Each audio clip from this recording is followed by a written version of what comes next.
Puluhan rumah di Pademangan, Jakarta Utara ludes terbakar.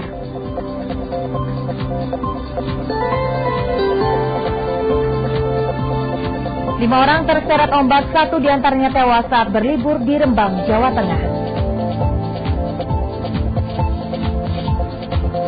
Melihat satwa Afrika di sela-sela pertandingan Piala Dunia.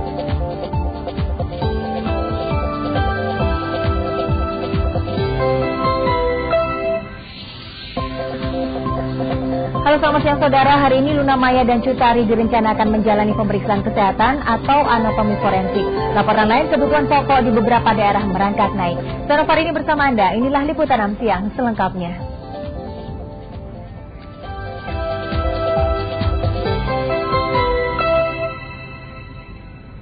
Kami awali dari Jakarta. Puluhan rumah di pemukiman padat penduduk di Pademangan, Jakarta Utara pagi tadi ludes dilalap si jago merah. Tidak ada korban jiwa, namun kerugian diperkirakan mencapai ratusan juta rupiah. Ratusan warga Jalan Budi Kemuliaan, Pademangan pagi tadi dikejutkan dengan kebakaran yang melanda wilayah tersebut. Puluhan rumah di RW 07 ludes terbakar. Api diduga berasal dari hubungan pendek arus listrik di salah satu rumah warga. 20 unit mobil pemadam kebakaran yang diterjunkan ke lokasi kejadian baru berhasil memadamkan api 1 jam kemudian.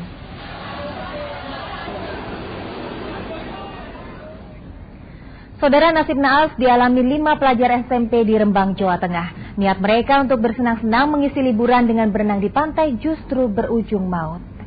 5 pelajar SMP Negeri 1 Sluki, Rembang, Jawa Tengah, Rabu pagi terseret ombak pantai Rembang. Mereka terseret ombak saat sedang berenang di laut untuk mengisi hari libur. Kelima anak itu berenang dengan menaiki satu ban. Saat tengah asik berenang, tiba-tiba datang gelombang besar yang langsung menyeret mereka. Warga setempat yang mendengar teriakan anak-anak itu langsung berenang melakukan penyelamatan. 4 orang berhasil diselamatkan, tetapi 1 orang hilang. Kepolisian sektor Sluke dengan dibantu tim SAR akhirnya berhasil menemukan korban 3 km dari lokasi kejadian dalam keadaan tidak bernyawa. Jenazah korban langsung dibawa ke Puskesmas Sluke, sedangkan korban selamat dirawat intensif. Sementara di Ciamis, Jawa Barat, saudara, seorang siswa SD yang baru lulus sekolah tenggelam di sungai saat bermain dengan teman-temannya. Korban yang ditemukan sudah menjadi mayat membuat kedua orang tuanya menangis histeris, termasuk teman dan guru korban.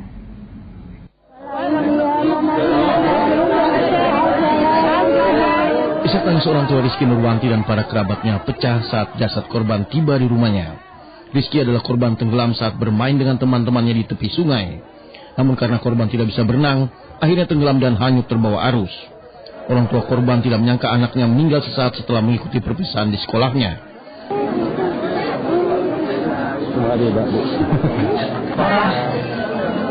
Tidak hanya orang tua, hujan tangis juga dialami teman-teman korban yang saat itu ikut berenang bersama. Rizky merupakan siswa SDN 4 Sinangsari, Banjarsari, Ciamis, Jawa Barat, dan merupakan siswa terbaik dan teladan di sekolahnya. Mungkin ini pelajaran bagi kita untuk harus berhati-hati dalam menikmati liburan, sehingga tidak menjadi bencana. Eko Setiabudi melaporkan dari Ciamis, Jawa Barat. Saudara, Cut Tari dan Luna Maya hari ini rencananya akan menjalani pemeriksaan anatomi forensik. Selain memeriksa ciri-ciri fisik, juga akan diperiksa jenis suara mereka dalam kaitan pengungkapan kasus video porno. Luna Maya dan Cut Tari yang rencananya akan menjalani pemeriksaan masih belum datang. Semua pemeriksaan yang termasuk dalam Scientific Crime Identification itu sebagai bagian dari pemeriksaan untuk pengungkapan secara ilmiah kasus video porno artis. Hasilnya sama penyidik aja ya. Oh, penyidik kan nggak bisa ngomong, Pak. Ini pemeriksaan ya, Pak ya? Iya. Sedangkan Ariel yang kini sudah menjadi tersangka juga akan menjalani pemeriksaan. Nazril Irham alias Ariel Peter Pan Selasa malam resmi ditahan di Mabes Polri. Ariel ditetapkan sebagai tersangka dalam kasus video porno yang diduga melibatkan dirinya. Ariel dijerat pasal berlapis, diantaranya pasal 4 Undang-Undang Pornografi, pasal 282 tentang kesusilaan, dan pasal 27 ayat 1 Undang-Undang Informasi Transaksi Elektronik atau ITE. Nggak tahu nanti kita belum ambil sebetulnya surat kan belum ya, masih bisa. Cuma juga kita ahli dan sampaikan. Lebih administrasi kan nanti kita ambil. Ariel menyerahkan diri ke Mabes Polri pukul 3 Selasa dini hari dan langsung ditetapkan sebagai tersangka. Penahanan Ariel berlaku selama 20 hari ke depan. Jika terbukti bersalah, Ariel diancam hukuman maksimal 12 tahun penjara. Tim Liputan 6 SCTV melaporkan dari Jakarta. Saudara atasan Gayus Tambunan, Maruli Pandapotan Manurung yang telah jadi tersangka hingga hari ini masih menjalani pemeriksaan. Sementara 5 atasan Gayus lainnya masih berstatus saksi dan menunggu hasil pengembangan penyidikan polisi. Meski kini mereka telah dicopot dari jabatan mereka. Nyanyian sumbang Gayus kembali memakan korban. Kali ini atasannya sendiri, Maruli Pandapotan Manurung, yang sejak kemarin masih menjalani pemeriksaan maraton penyidik Mabes Polri dengan status tersangka. Gayus mengaku ke penyidik jika Maruli berperan besar dalam pembukaan blokir surat ketetapan pajak milik PT KPC di kantor pajak besar Gambir. Dan ia menerima imbalan sebesar $1,5 juta Amerika. Maruli bukan atasannya Gayus, ya. Bekerja sama ataupun ada hubungan dengan Gayus adalah urusan ini aja. Karena apa? Urusan yang satu Surya Alam Tunggal ini pun hanya beliau sebagai PJS. Di Direktorat Pajak, Maruli juga terkena sanksi berupa pencopotan dari jabatannya. Ia kini dimutasi menjadi Kabid Penerimaan dan Penyimpanan Dokumen. Nasib serupa juga dialami 5 mantan bos Gayus lainnya. Direktorat Kisda itu telah meneliti baik Gayus maupun atasannya. Nah, kita juga sudah mendapatkan 4 orang yang tidak terlibat sama sekali dan kita telah rehabilitir namanya. Nah, sementara yang 6 telah diperdalam lagi di pihak kepolisian. Tikus-tikus kantor yang suka berenang.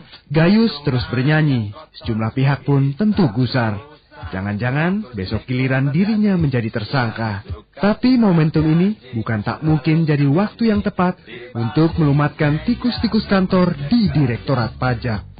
Rahmat Supana melaporkan dari Jakarta. Saudara, Anda akan berbelanja kebutuhan pokok, jangan kaget jika mendapati harga kebutuhan pokok lebih mahal dari hari-hari sebelumnya. Di berbagai daerah kebutuhan pokok naik yang dipicu cuaca dan kenaikan tarif dasar listrik. Biasanya kebutuhan pokok mulai naik menjelang puasa atau lebaran. Namun kali ini, meski puasa masih beberapa bulan ke depan, kebutuhan pokok sudah mulai naik. Beban yang makin berat karena tagihan listrik yang baru karena kenaikan sudah juga di depan mata. Hanya mengeluh dan menggerutu tanpa bisa berbuat banyak. Kan orang susah, harapannya jangan terlalu mahal supaya kita terjangkau semuanya. Sekarang kan mau naik-naikkan anak sekolah. Kalau kenaikan sih biasanya cuma seminggu biasanya ya paling lama. Tapi ini hampir 2 minggu ini udah naik, belum turun juga. Kali lipat. Bawang putih naik, apa-apa naik semua, iya, telur naik. Bukan hanya Jakarta, kenaikan kebutuhan pokok juga dialami warga pinggir Jakarta seperti di Purwakarta, Jawa Barat. Pedagang dan pembeli sama-sama menduga kenaikan tarif listrik ditambah cuaca buruk menjadi penyebab beban mereka bertambah berat. Cabai merah 30 sekarang. 30? Tambah 15.000. 15.000? Iya. Di Semarang, Jawa Tengah, bukan hanya kebutuhan pokok, berbagai jenis daging juga naik hingga 2 kali lipat, khususnya daging ayam. Kondisi yang makin membuat lemah daya beli masyarakat di daerah. Dari berapa, Mas? Ya, harga pada naik semua. Kan dinaik dari Ternate. Ya, ini kan cuma penyalur, Mas, dari pengecer. Kini masyarakat sepertinya harus siap menyambut kebutuhan pokok yang akan naik terus, yang diduga akan naik lebih banyak mendekati puasa dan lebaran. Tim Liputan Amnesty TV melaporkan.